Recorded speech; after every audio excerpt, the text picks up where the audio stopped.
बिस्मिल्लाहिर्रहमानिर्रहीम। अस्सलामुअलैकुम। Saudi Urdu news channel में आप सबको खुश आमदीद कहा जाता है। ब्रेकिंग न्यूज़ शेयर की जा रही है। सऊदी महकमा पासपोर्ट की जानिब से वाज़िया तौर पर एलामिया जारी कर दिया गया है कि गुज़श्ता माह यानी शाबान के महीने में 13,000 से ज़ायद गैर मुल्की अफराद को डिपोर्ट किया गया है। वजूहात क्या बनी? सऊदी महकमा पासपोर्ट ने सऊदी शहरियों के साथ साथ गैर मुल्की अफराद को ख़बरदार कर दिया है।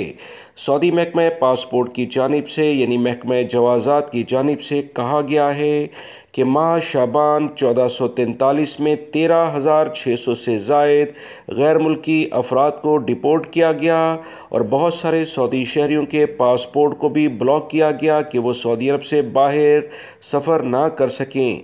इसकी बुनियादी वजह जो सऊदी महकमा पासपोर्ट ने जारी की है कि ऐसे गैर मुल्की अफराद जो अकामा कवानीन की खुली खिलाफ वर्जी करते हुए पकड़े गए हैं, अपने कफ़ील और कंपनियों के पास काम नहीं कर रहे थे या अपने अकामे के प्रोफेशन से हटकर काम कर रहे थे, इन्हें गिरफ़्तार किया गया और फिर सऊदी अरब से डिपोर्ट किया गया है।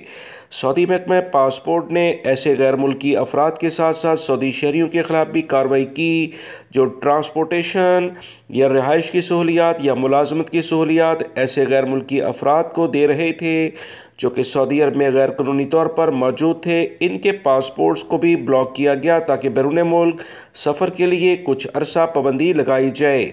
वजारत तजारत और दीगर अहम तरीन इदारों की मुश्तरका कार्रवाइयों के बाद जो रिपोर्ट्स आगे फॉरवर्ड होती हैं, सऊदी महकमा पासपोर्ट उस पर कार्रवाई करता है। इसी लिहाज से 13,600 से ज़ायद गैर मुल्की और सऊदी शहरियों के ख़िलाफ़ कार्रवाइयाँ हुई हैं। तमाम गैर मुल्की अफराद से इस वीडियो के ज़रिए अपील करूँगा कि अपने कफ़ील कंपनियों के पास काम करें, जो अकामे का मैनी है उसी लिहाज से काम करें, वरना पकड़े गए तो सख्त सज़ाएँ सऊदी अरब में मुकर्रर हैं। याद रखें, ये जो डिपोर्ट गैर मुल्की हो रहे हैं ये दूसरे वर्क वीज़े पर सऊदी अरब में दोबारा कभी भी नहीं आ सकते हैं, इसलिए बहुत एहतियात बरती जाए। वीडियो लाइक करके शेयर भी कीजिएगा। अस्सलामु अलैकुम।